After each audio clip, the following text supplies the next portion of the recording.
Okay, I'm Sheli Bowman, and I'm here with Rebecca Nassor. Is that how you say your last name? Mhm.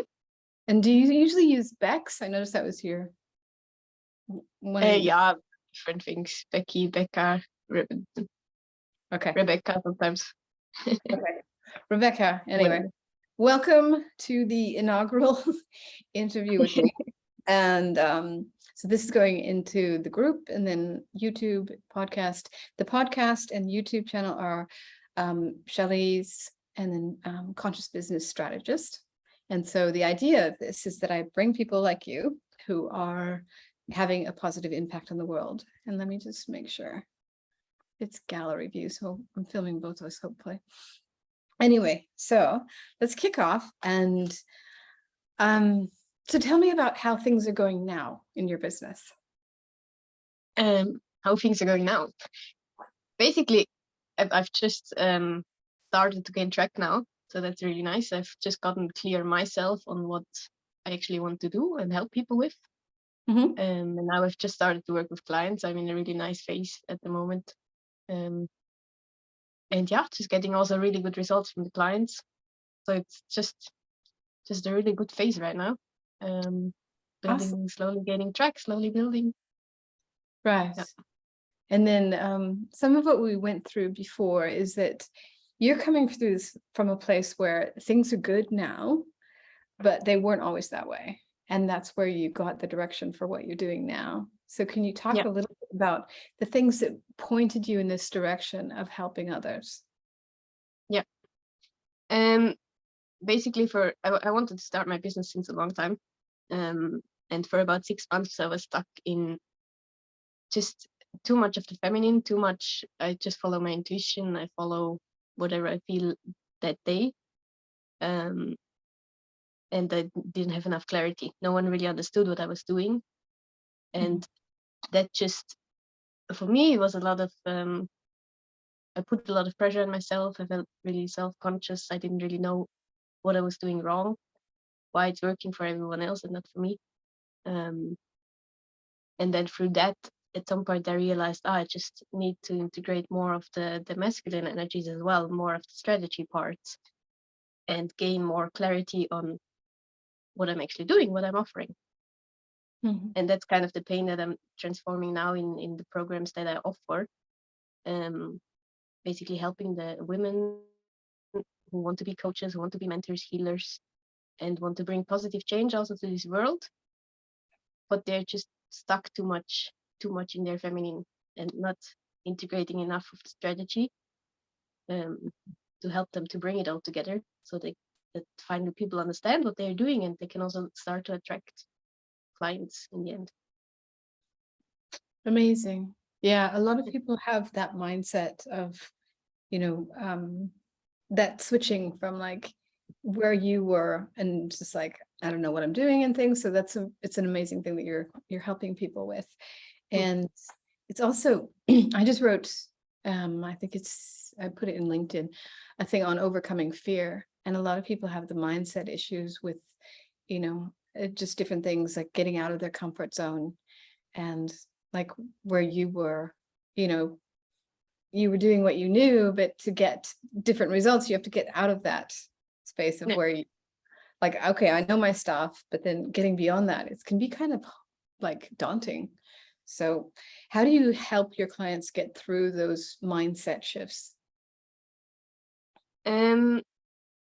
Usually a part is to just stop listening to your brain all the time telling you you can't do it, and just simply do it, and just start with small steps. Don't make it overly hard for yourself.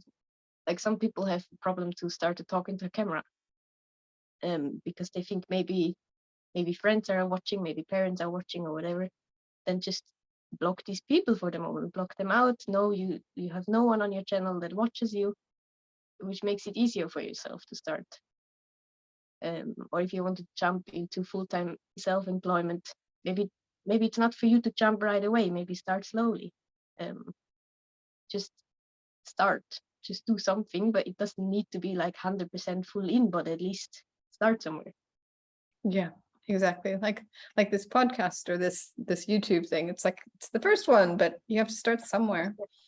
Yeah. So yeah, I know there used to be a lot of talk like you have to be doing your Facebook lives all the time and you have to be doing this all the time. And what's interesting is that what worked for some people is not going to work for other people because of the different personality types. And I mean, part of what I do is I look at who people are at soul level and then I guide them using who they are.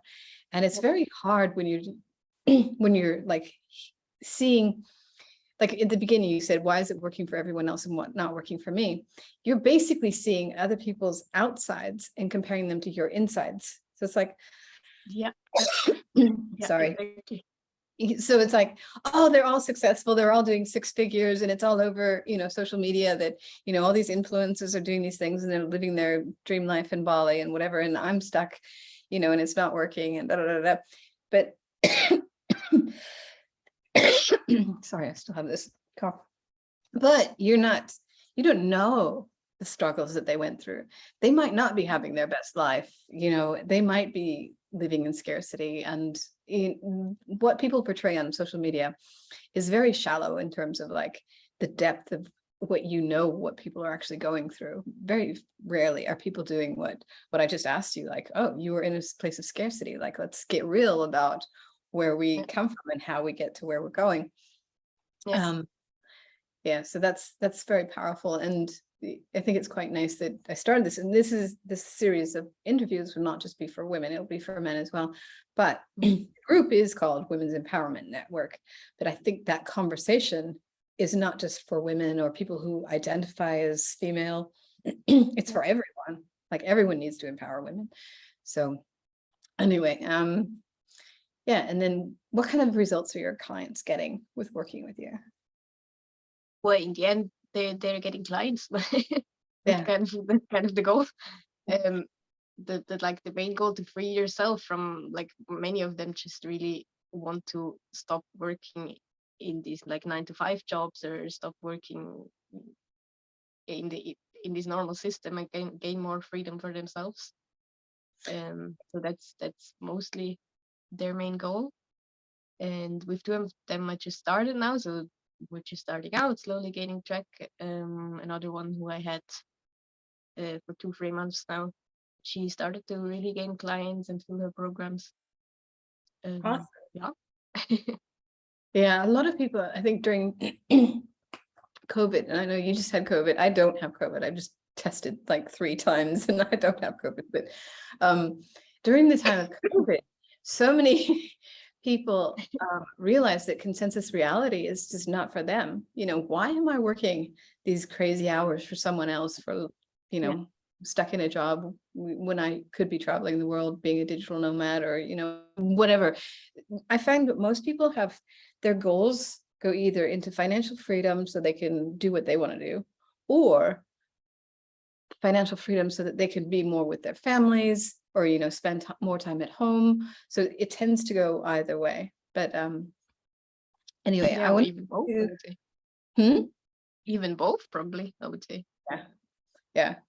But okay, you told me something interesting, that you ended up in Zanzibar when you were 25 with no experience of running people. Can you tell me about that experience and what you learned from that? Yeah. Yeah, I've been all my life doing a bit like things that that other people don't not naturally do. I've after my I was before my master's, I was there for half a year in an internship, and I knew Zanzibar a little bit.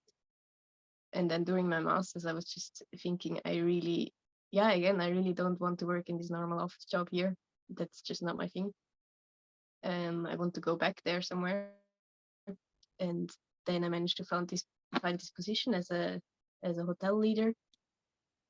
And I was just signing the contract, moving there. And I've learned tons of things. But in the beginning, especially, there was a lot of ego still present, a lot of, I'm the hotel manager now, and I don't know, kind of bragging to myself about what I got myself into. And after like maybe 2 or 3 months, I realized, oh shit, this is like there's a lot behind this, actually, to grow into the role, mainly. Not just to say I'm the hotel leader, but to actually fill this role.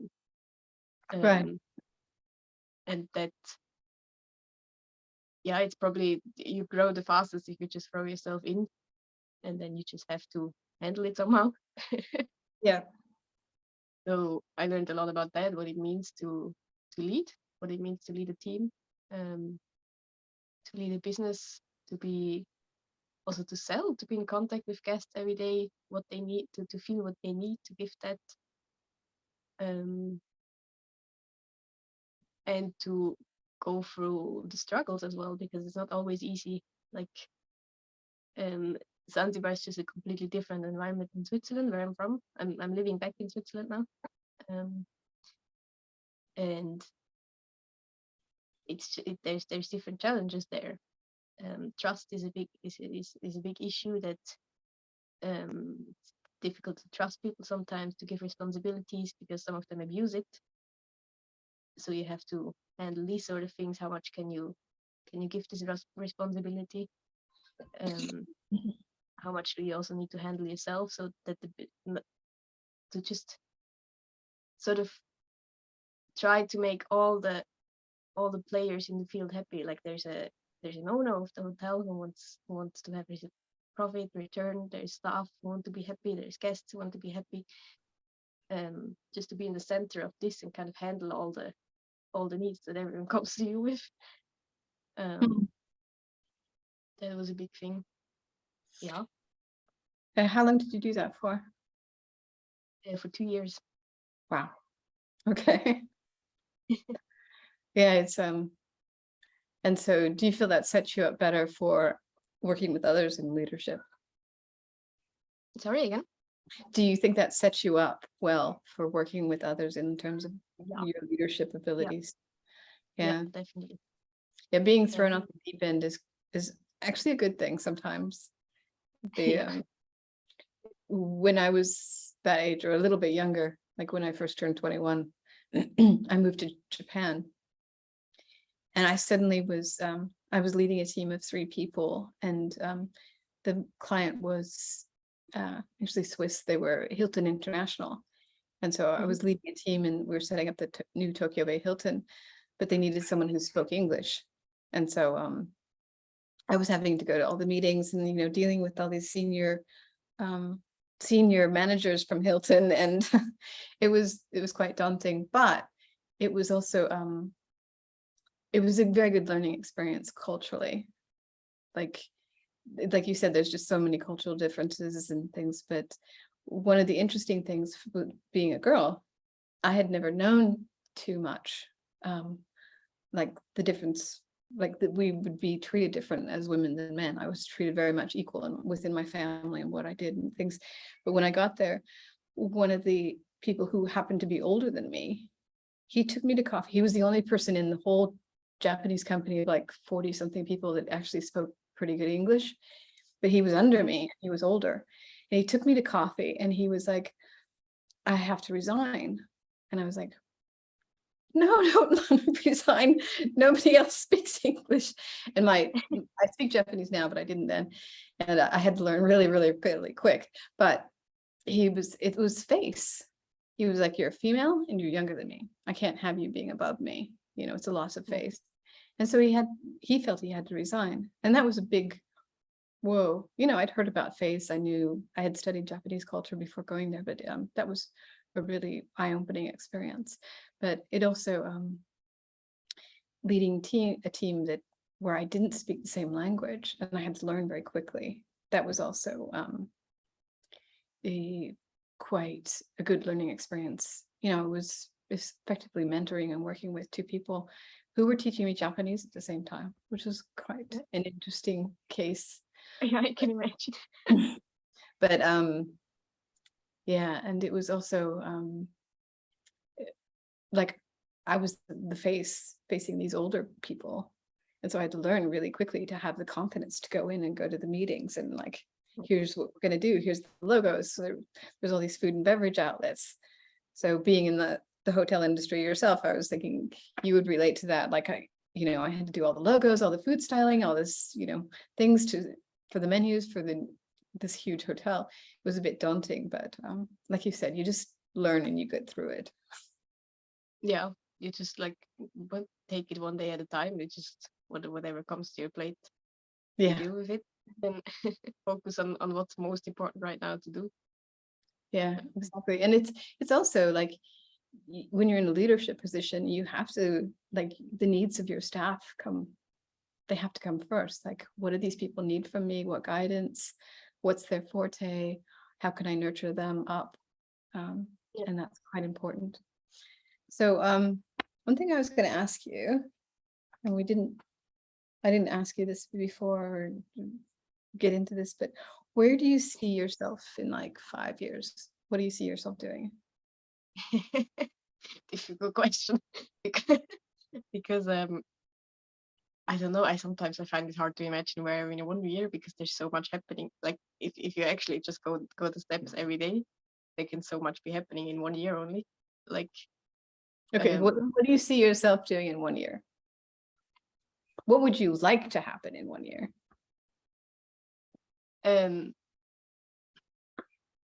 Certainly to be fully established, but yeah, fully established in my business, to have more financial freedom, to also travel more.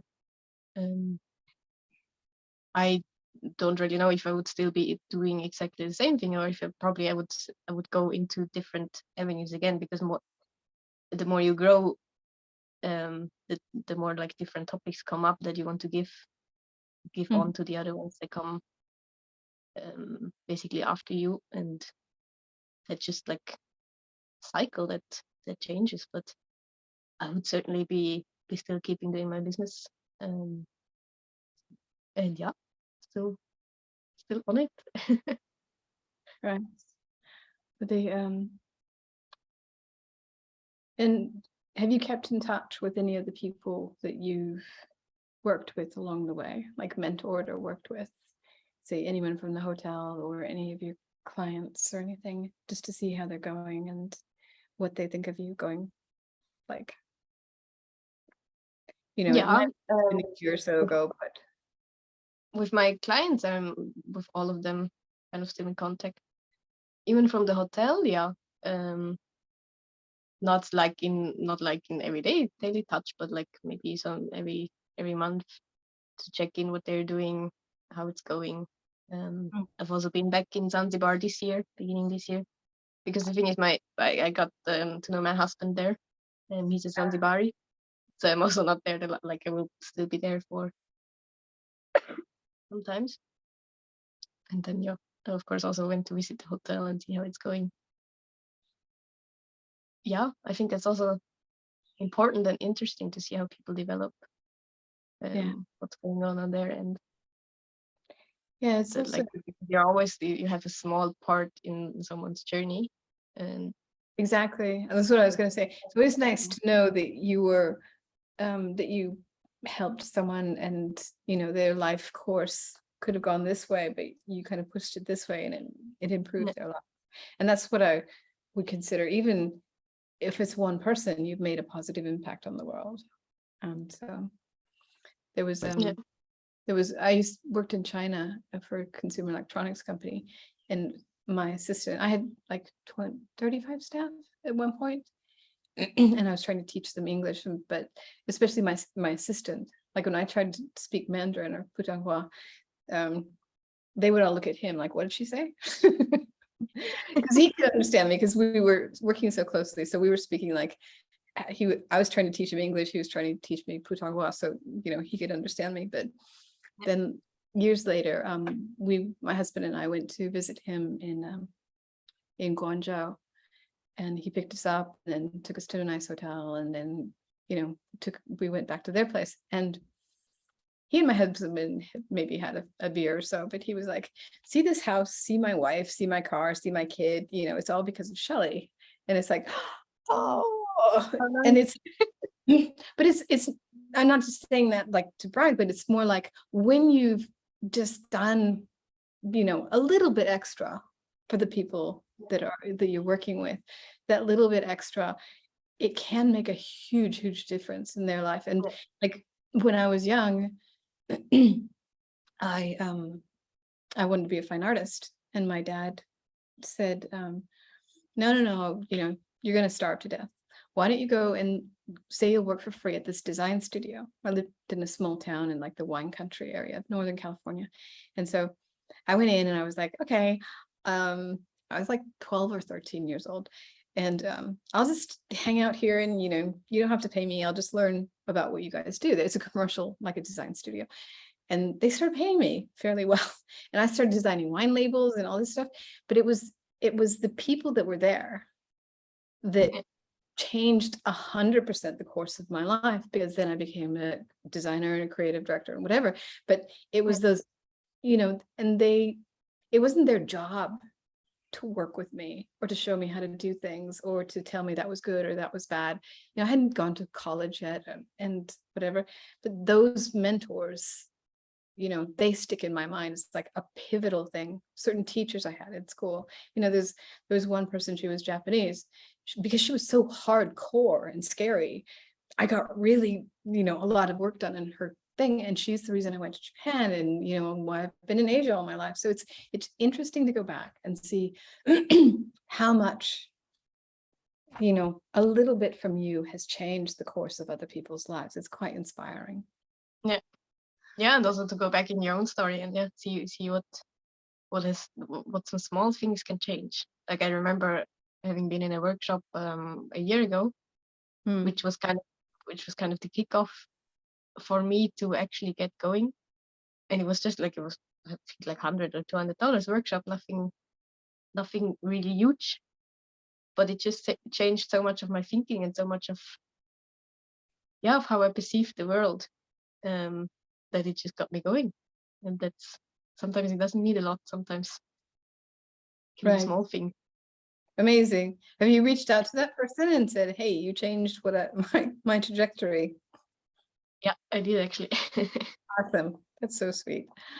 But okay, now we're talking about like, what we've left behind. So if you had, I know we all go in different directions and things, but from where you are now, if you wanted to say, I want to leave a legacy, what would you want like people to think of you, or to what kind of impact would you like to have had on the world? To inspire people to dream, just to follow what their heart wants, not just to stick in something that they think they have to do just because everyone else is doing it, but just to follow what they really want to do and to dream, and to like this feeling to feel free, to feel that you love your life actually, and not just basically live every day, but you just wait for the holidays. That's amazing. Yeah, there's so many people that are like, yay, TGIF, and it's Friday, it's the weekend, people living for the weekend because they're working all week to make a living, but then they're actually living 2 days a week and enjoying 2 days a week, and maybe they don't even enjoy Sunday because they're about to go back to work. And like, what kind of a life is that, where people are just trudging through and getting by? And it's interesting. I live in Hong Kong, which can be, you see people like that are work hard, play hard. And I was like that in my 20s. I mean, I love design and I love what I was doing, but I was like working. I've worked 80-hour weeks, like consistently at one point. And it's like, just like, that living for the weekend is just, it's not a happy like place to be. But anyway, so yeah, that was the last question. And do you have anything to add? Do you like? I basically just thank you for this opportunity. I really enjoyed talking to you. Okay. And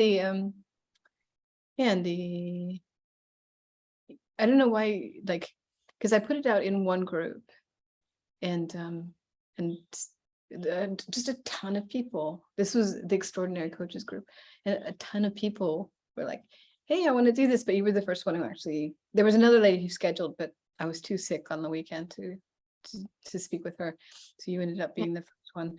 But I love it when people are brave. Like, I mean, I don't know about you, but I'm always the one that sits in the front row when they say, do you need to volunteer? And I'm like, deep. You know, it's like, that's how you kind of get through your fears and like push through things and like do things. Sit in the front row, put your hand up always. And so thank you for doing that. And Thank you. and yeah, and it's been lovely chatting with you, and like the few texts going back and forth. I know I sent some like just questions about like what impact you're making and whatever, and you were like, let me send those to you right now. But I was like, I like that. All in. Yeah, all in is great. So anyway, I'll be posting this, as I said, to the group. It's already live in the group right now, but then the YouTube, and I'll send those links to you. So let me stop recording. Mhm. And stop the Facebook thing. I don't think I can actually stop the Facebook until it's the joy of being the first one to be on here. So anyway, so we'll wind up there. And I think it just finishes when I finish the meeting. So I'll send you the recording as well. So thank you for taking your morning out to do this, and have a lovely day in Switzerland. And it's coming on evening here in Hong Kong. So Yeah. Then I wish you a nice evening. Thank you so much. yeah, thank you. Bye bye. Bye.